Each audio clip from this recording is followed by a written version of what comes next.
Hey, what's up YouTube? It's your boy. Hello everyone and welcome to my channel. Now I'm going to start things off strong by reviewing my favourite game of all time, which is Grandia on the Sony PlayStation, or the PS1 as the kids like to call it. So what is Grandia?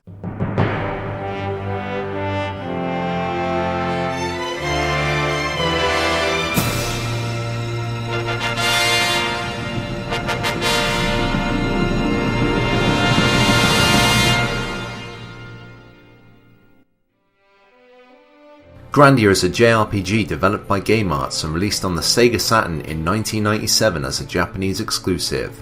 The game took Japan by storm with outstanding review scores and was created to be a Final Fantasy VII killer. A couple of years later, the world would finally get a taste with the port on the Sony PlayStation. The PlayStation version was inferior to the Saturn one, with the lack of shadows on environments, less smooth animations, and lower resolution character sprites, but the PlayStation version was the one I grew up with, and these differences don't take away from the fact that it's still an incredible game. You take on the role of Justin, a young boy who aspires to be an adventurer just like his late father before him. Justin dreams of nothing more than to make a name for himself in a world where everything seems to have already been discovered. That is until a mystical stone in your possession reveals the location of a long-lost ancient city of Angelo called Alent. Justin leaves behind his hometown of Palm with his best friend Sue in search for the lost city, in hopes to also uncover the mysteries of Angelo and why an entire civilization became nothing more than a myth. On your quest, you will cross the deadliest oceans in search of new continents, clash swords head-on with ancient beasts, and forge friendships with an unforgettable cast of characters. The cast of characters in Grandia is vast and memorable, with many different species and races. You will come across legendary heroes who Justin wants to emulate, heartless soldiers who will commit the most ruthless of actions, loud and lovable friends who never question their loyalty to Justin, and conflicted characters who never quite know which side they should be fighting for.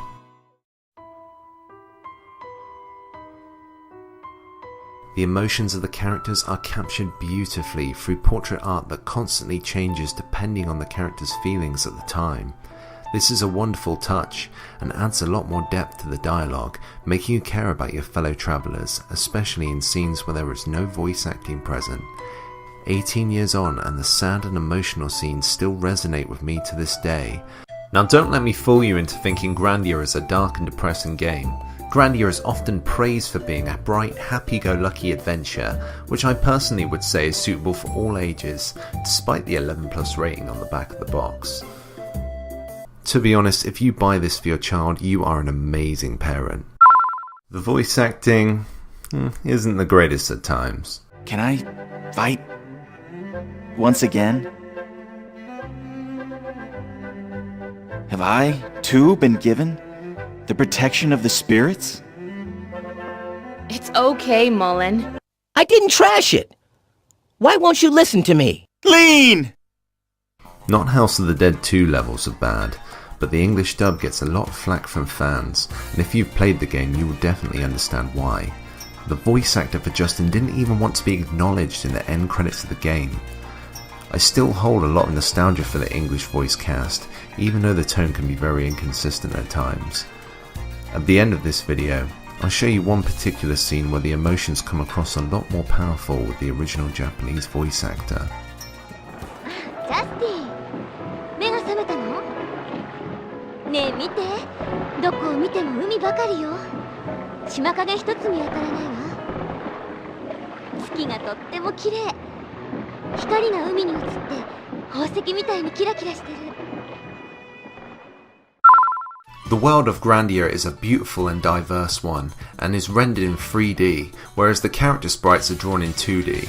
This surprisingly doesn't look out of place at all, and I imagine the game would have aged a lot more poorly if the characters were also done in 3D at the time this was made.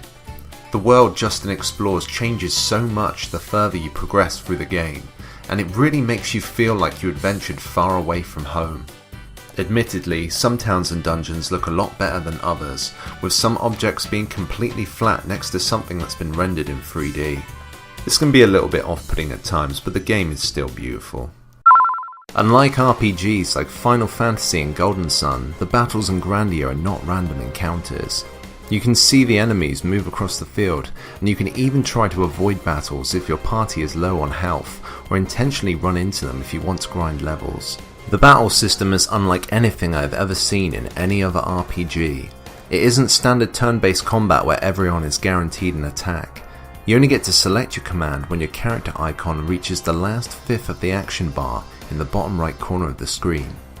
You then take a moment to complete the action, and selecting critical moves that take longer to execute can cancel an enemy's attack. Monsters have the exact same rules applied to them, and they can interrupt and cancel your moves too, so every attack has to be planned, especially if you're underleveled. Planning your battles properly means you can actually end up taking no damage at all in a battle if you manage to cancel all the enemy's moves on time, and sometimes this is done with only a split second to spare. This makes the combat very engaging and addictive. While in a battle, every physical move grants experience to the weapon you currently have equipped, and magic is leveled the same way. If you want to unlock better fire spells, well, you can do so by casting fire magic repeatedly.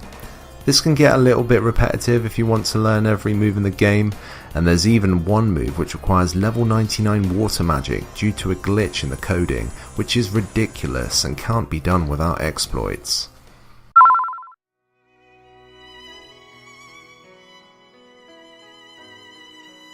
The last thing that ties everything all together and adds so much to this already beautiful game is the soundtrack.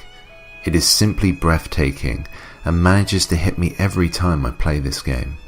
Both Grandia and its sequel Grandia 2 for the Sega Dreamcast won the award for the best video game soundtrack on their years of release.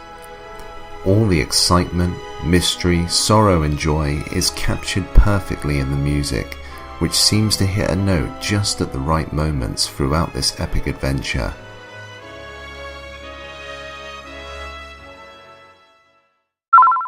A wonderful world has been brought to life in Grandia.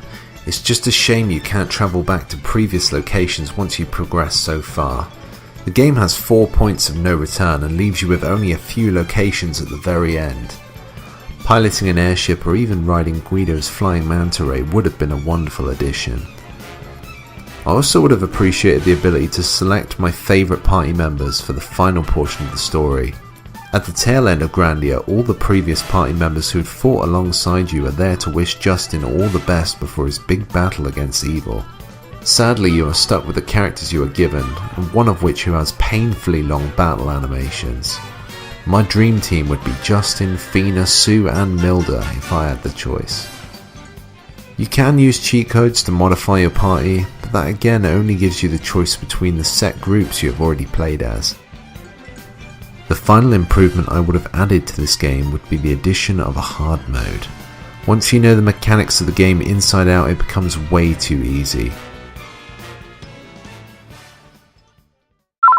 Filled with fun and memorable characters and an engaging battle system, Grandia is a game that I can easily recommend to fans of JRPGs. I played this game when I was 9 years old, and I have yet to be captured by anything as much as Grandia. I'm aware I could be wearing nostalgia goggles, but hopefully I've managed to convince a couple of you to check out this amazing game. You won't be disappointed. Thank you for watching.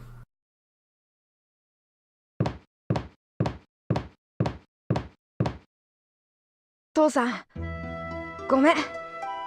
やっぱり俺、母さんに言えなかった。父さん、それにじいちゃんたち。俺、新大陸に行くんだ。じいちゃんや父さんも旅した広い広い世界へ。父さんがくれた精霊石のおかげさ。こいつが教えてくれた。伝説のエンジュールが新大陸にあるって。今はわかるんだ。きっとみんなも初めての冒険の朝にはこんな気持ちだったんだろうなって。父さん、俺本当に父さんたちみたいになれるかな。母さんが話してくれるみんなは俺なんかよりずっと強くてずっと勇気があってずっと冒険者だった。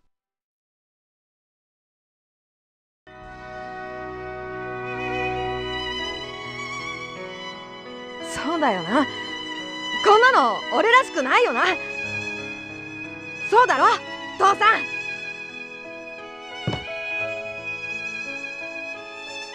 ここに俺の写真を置くぞ、みんな。約束する。俺はみんなを超えるようなすごい冒険者になる。